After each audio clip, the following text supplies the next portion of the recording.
When it comes to meetings, there's nothing bigger than the G8. But just what goes on behind those billion-dollar barricades and photo ops? A lot, according to Ella Kokotsis. She's with the G8 and G20 research groups at the Munk School of Global Affairs in Toronto. This will be her 15th summit. The fact that throughout history, from 1975 until the present, G8 leaders have attended every summit, not their representatives and not somebody else to fill in, but the leaders themselves, I think is a testament to their commitment to the process. She says that's why what they discuss is so important. As host country, Canada sets the agenda, though the outcome is determined by all leaders. That means a lot of negotiations leading up to the conference. He wants to make sure that that level of intimacy between the leaders is maintained, that they keep the agenda reasonably tight and focused, and that the communique is not necessarily a declaration that's 25 pages long and has over 300 commitments, which has been the case at previous summits. He wants to keep the agenda quite focused. Though they'll be tackling peace and security, terrorism and the environment, one issue above all has become the signature of this year's summit: maternal and child health. The move ignited praise and controversy at once. That's because the PM announced Canada's billion-dollar initiative would not include funding abortion. Still, with a woman dying every minute from pregnancy and childbirth complications, Kokotsis says it's an issue whose time has long come. There is clearly a recognition that something has to be done. It's also one of the most lagging commitments in terms of the Millennium Development Goals. So I'm hoping that there's going to be a significant contribution, not only by Canada, which is really leading the charge, but that Canada is going to be able to convince its other G8 partners that they also have to pony up and make sure that there is a significant contribution to this really important cause. Canada may be taking a leadership role on maternal health at this year's G8 summit, but it will take the will and resources of the world to deliver lasting change for women. And that's why global health experts are meeting in Washington to seize the moment and momentum on the issue. At Women Deliver, there are a lot of voices to be heard on maternal health, but one simple message: invest in women, it pays. Maternal mortality is one of the biggest barriers to this investment, according to public health expert and economist Ray Martin. I think part of the problem is that people, we specialists and medical people didn't have any sort of cheap, magical solution. We like magic bullets, vaccines or certain kinds of medications for some diseases easily take care of this. Many of the problems of childbirth that lead to traditionally close to 500,000 women dying every year are not quite so easy to solve. That's because maternal death ties into so many other issues like poverty, gender inequality, cultural and social barriers, and even HIV/AIDS. It's also tricky because it's tied to reproductive health and family planning, keys to preventing these deaths, which inevitably brings up abortion, a hot-button issue no matter where you go. And that's why forces fighting maternal mortality have been divided. Martin says there's a new push to find common ground. The title is Delivering in Good Faith. Though he's worked for big players such as the World Bank and USAID, these days Ray Martin spends his time networking Christian charities working on the front lines of the crisis. And there are many. Many officials in the World Health Organization estimate roughly that about 40% of health services are provided by faith-based organizations. And most of these are Christian organizations. That's why faith-based organizations are very much invested in saving these mothers. For Canadian obstetrician Dr. Jean Chamberlain Froese, it's her life's calling. Certainly, I've been in this field for 14 years now, and this is the loudest we have ever had the voice of dying mothers around the world and their children. Getting heard hasn't been easy.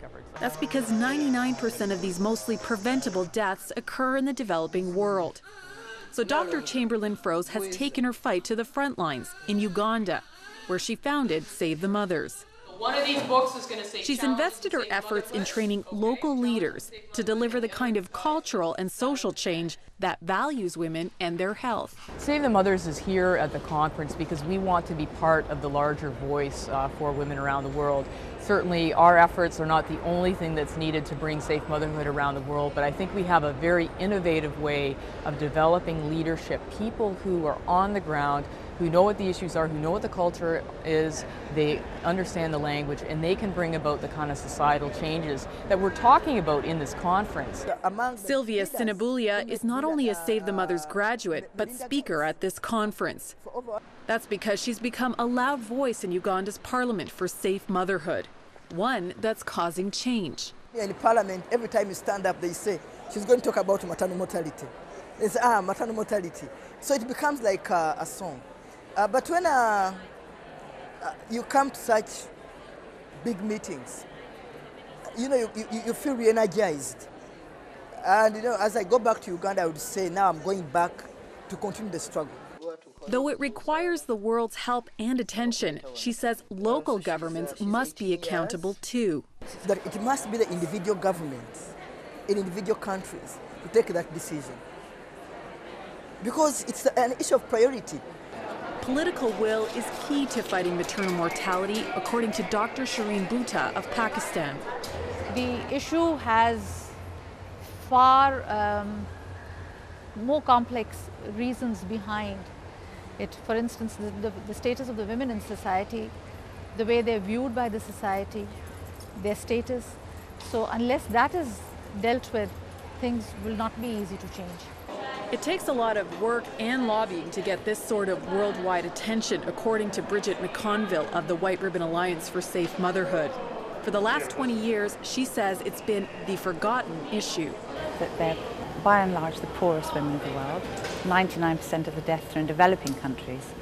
So there's a poor women, village women, without a voice.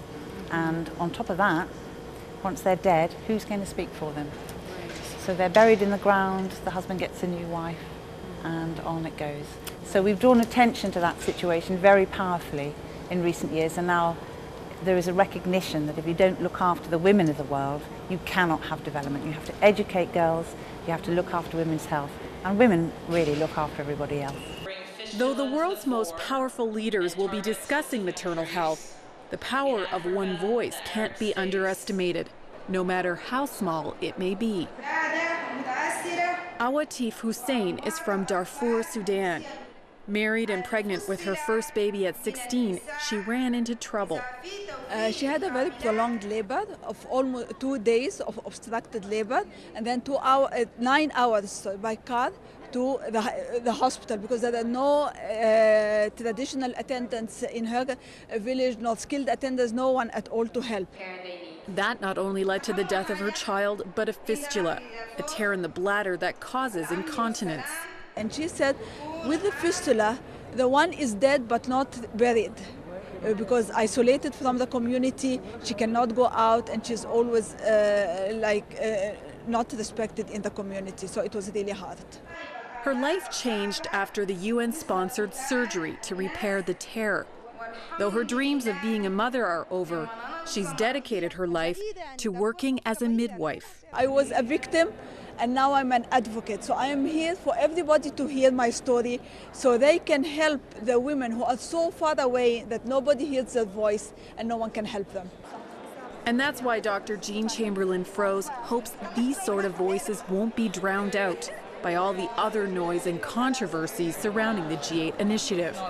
She says there's just too much at stake. I think we all agree we don't want to see mothers dying. So what simple things can we do to make sure that those women don't die? And I think, quite frankly, there needs to be some accountability to politicians who are making it a political issue. I mean, at the end of the day, to be quite frank, they don't really care about the mothers on the ground. And I remember being in Uganda and hearing about all the politics that was going on, even in Canada. And I was really saddened, because I'm thinking to myself, please don't, these women are already abused. These women are already, they don't have any rights. Don't take away the one chance that they have to really be heard. In Washington, Denise, Lodde, 100 Huntley Street.